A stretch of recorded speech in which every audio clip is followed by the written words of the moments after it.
But I got a question here. Development in the national scenario has always inclined towards north. South is always given at least.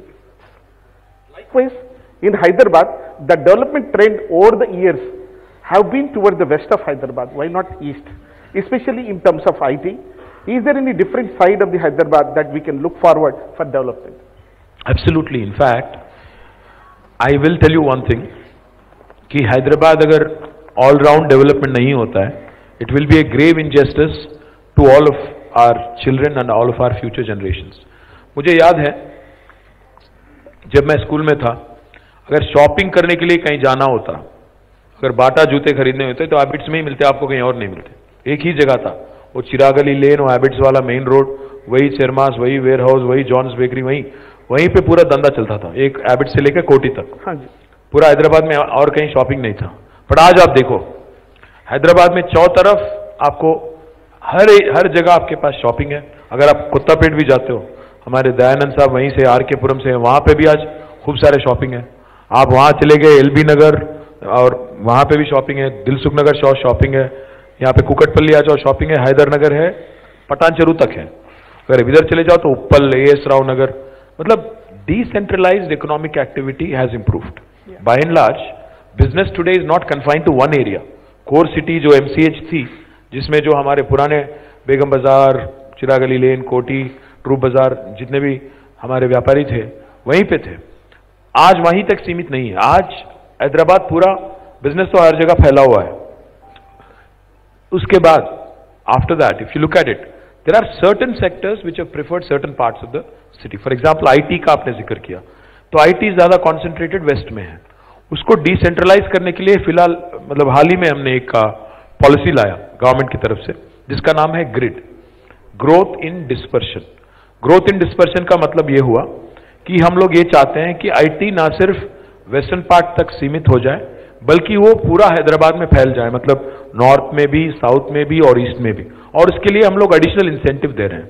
अगर आप उप्पल में, जैसा अभी उप्पल में हमने 5 IT park launch किया, उप्पल में एक शिल्पारामम भी हमने बनाया, मेट्रो भी वहां तक हमने बना दिया, तो इससे क्या हो जाएगा ना, जब मेट्रो वहां तक बनती है तो जरूर वहां पे इकोनॉमिक एक्टिविटी बढ़ेगी, क्योंकि लोगों को आने जाने के लिए एक अच्छा पब्लिक ट्रांसपोर्टेशन का व्यवस्था जब मिलेगी तो जरूर वहां पे भी इकोनॉमिक एक्टिविटी होगी। तो मेरी तो उम्मीद यह है, यकीन है कि जरूर हैदराबाद में ईस्टर्न पार्ट में आप आगे आने वाले 1-2 साल में आप आईटी पार्क देखेंगे। मैं कोम्पल्ली में भी एक आईटी पार्क इनॉग्रेट कर रहा हूं, गवर्नमेंट की तरफ से वहां पे भी एक आईटी पार्क बना रहे हैं। और जो सदर्न पार्ट ऑफ हैदराबाद है, जो हमारे पहाड़ी शरीफ के पीछे वाली इलाका जो है एयरपोर्ट की तरफ जो है, वहां पे भी हम लोग 2 इलेक्ट्रॉनिक मैन्युफैक्चरिंग क्लस्टर प्रमोट कर रहे हैं, जिसमें अभी हाल ही में जो अमेजॉन आया था, अमेजॉन वेब सर्विसेज, वो वहीं पे लगा रहा है पैसा।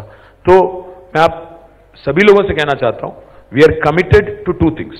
We are committed to decongesting the city of Hyderabad.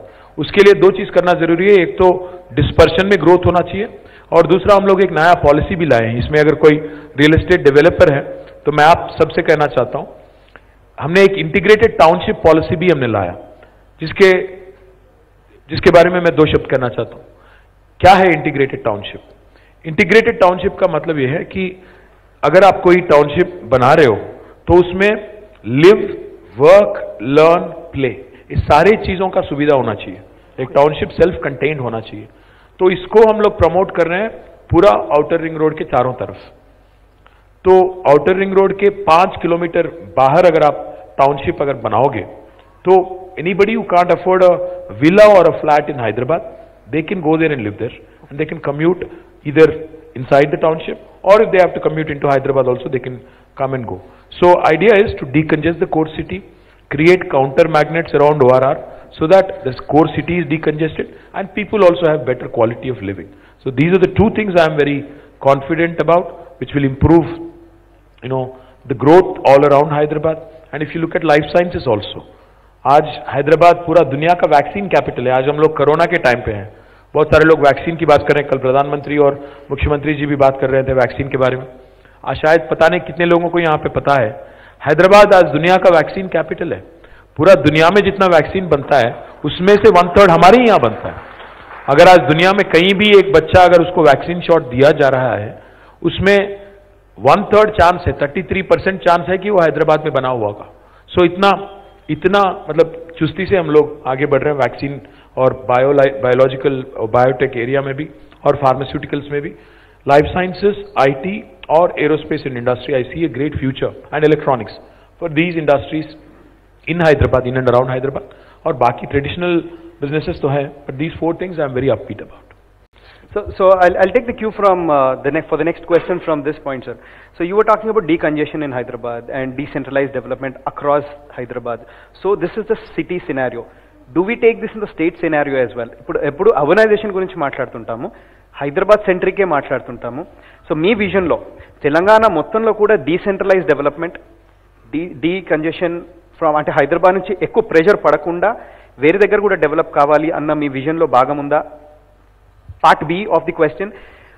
And we don't want to put pressure everything on the government. Anni government e chesarani kaakunda ma business community is also waiting. Where can we take part in your vision of rural development? There are NGOs working, but how do you want businessmen to collaborate with the government to work on development on rural side?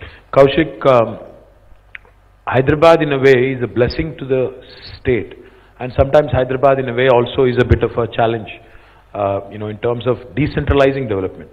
Okay. What I mean is, Hyderabad is so central to Telangana. From any nook and corner of Telangana, it is about maximum of 3.5 hours, so you can reach the city. So a lot of people, when I request them, see for example IT companies, I've been working with them, I've been telling them कि आप वरंगल में invest करो, करीमनगर में करो, महबूब नगर में करो, निजामाबाद में करो, आप खम्मम में करो. Unfortunately, they say हैदराबाद इतना अच्छा जगह है, हमारे एम्प्लॉयज भी यहीं पे आएंगे, अगर मेरा कोई विजिटर भी आ रहा है बाहर से तो हैदराबाद में ही आएगा, वो थोड़ी खम्मम जाएगा, वो थोड़ी करीमनगर जाएगा. So it becomes sometimes a challenge to sell these cities because Hyderabad is so attractive.